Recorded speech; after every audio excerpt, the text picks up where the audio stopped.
Welcome to the Explainer. So, I want you to think about that bright yellow fruit sitting on your kitchen counter right now, the banana. It's the most consumed fruit in the US, right? A total global dietary staple, and honestly, a literal marvel of modern agricultural logistics.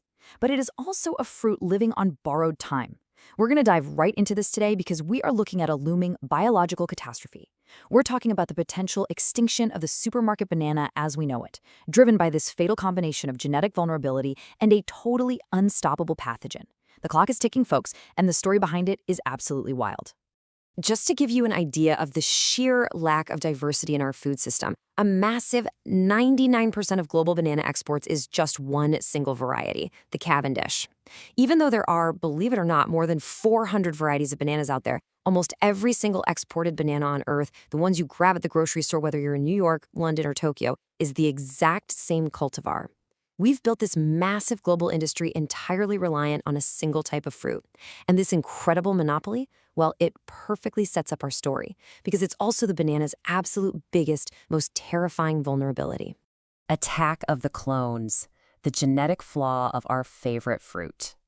So to understand why this dominance is so incredibly dangerous, we kind of have to look under the hood at the botany. And the paradox here is that the exact traits making the Cavendish commercially perfect are actually its fatal flaws. First off, there's literally no such thing as a banana tree. Nope, they are actually giant herbs. They're the largest plants on Earth without a woody stem, and their trunk is really just these tightly packed, overlapping leaves that shoot up to 30 feet in the air. And it gets wilder. Botanically speaking, the banana itself is technically a berry. Now, wild bananas have these huge, hard seeds that make them pretty much impossible to eat, but the modern bananas we know and love are completely seedless. Because they don't have seeds, farmers can only grow new ones by planting cuttings, these underground offshoots called corms, straight from the parent plant. Which brings us to a super important botanical term you gotta know: parthenocarpic. Because cultivated bananas are parthenocarpic, they develop their fleshy, sweet fruit without ever being fertilized. Basically, this makes them completely sterile. So the absolutely crucial takeaway here is that without sexual reproduction, without seeds, there is zero genetic mixing. The plant simply can't naturally evolve. It can't adapt to changing environments, and most importantly, it can't develop natural genetic defenses against new predators or diseases. It is quite literally biologically frozen in time. I really want to let that sink in for a second. Every single Cavendish banana in the world is functionally identically genetically. It's a perfect clone of the one planted right next to it. Whether it's grown in Ecuador, Costa Rica, or the Philippines, the DNA is exactly the same. We are talking about a global monoculture on an unprecedented scale. And the terrifying reality of a monoculture is this: if a disease figures out how to bypass the defenses of just one Cavendish plant, it possesses the master key to destroy literally all of them. The gross Michel collapse, the ghost of bananas past. Now, if you're sitting there thinking, come on, a global crop collapse couldn't actually happen, well, I have some bad news. It has absolutely happened before. See, back in the early 20th century, you wouldn't be eating a Cavendish banana. You'd be eating the Gros Michel. Discovered in the 1820s, the Gros Michel was the undisputed king of the global export market for over 100 years. But then came a soil fungus known as Panama disease, specifically a strain called Race 1. And since the Gros Michel was a sterile clone, just like our bananas today, it had absolutely zero resistance, none. By the 1950s, Panama disease had completely wiped out commercial Gros Michel plantations all over the world.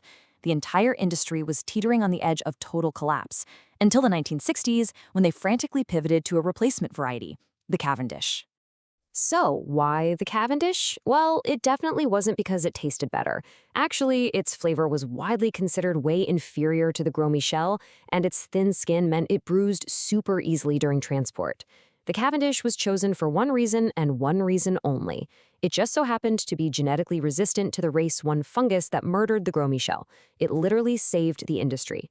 But history has a really dark sense of humor, doesn't it?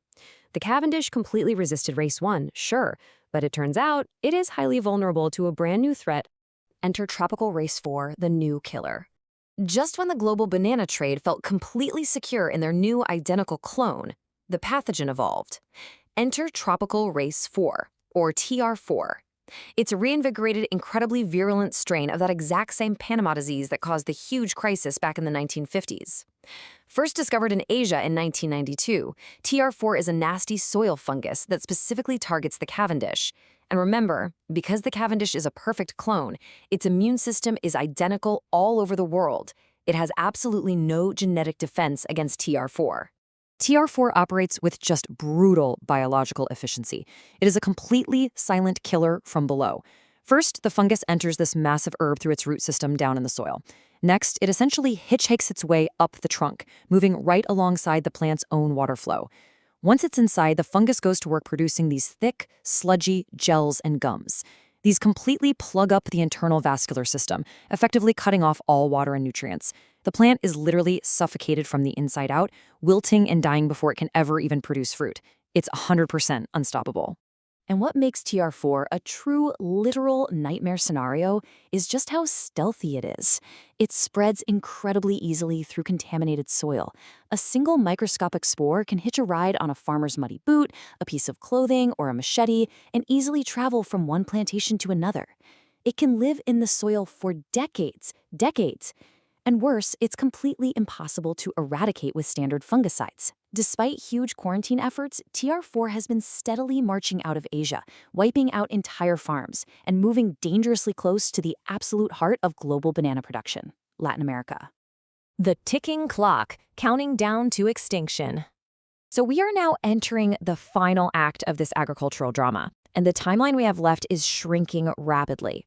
15. That is the startling number that experts are watching right now. Agricultural researchers are warning us that if TR4 reaches the massive export plantations of Latin America in full force, the global supermarket banana could essentially disappear within 10 to 15 years. Because the vast majority of the US and European supply comes from countries like Ecuador and Costa Rica, a massive TR4 outbreak there would literally mean empty produce aisles in a matter of a single decade. And that brings us right back to the fatal flaw we established at the very beginning.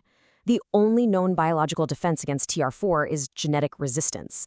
But because the Cavendish is a sterile, seedless clone, it absolutely cannot adapt or evolve that resistance on its own. So to save the banana, scientists are in a frantic race against time. They're working at breakneck speed right now, relying on complex crossbreeding with wild seeded varieties, or even using advanced genetic engineering to splice TR4 resistance directly into the Cavendish genome. So I want to leave you with this final provocative thought. Will science find a way to engineer a resilient replacement in time, or are we currently eating the very last generation of the Cavendish banana? Next time you peel a banana for your morning oatmeal, take a really good look at it. Because honestly, unless we solve the riddle of this sterile clone, it might just become a ghost of bananas past. Thanks so much for joining me on this explainer, and keep questioning what's on your plate.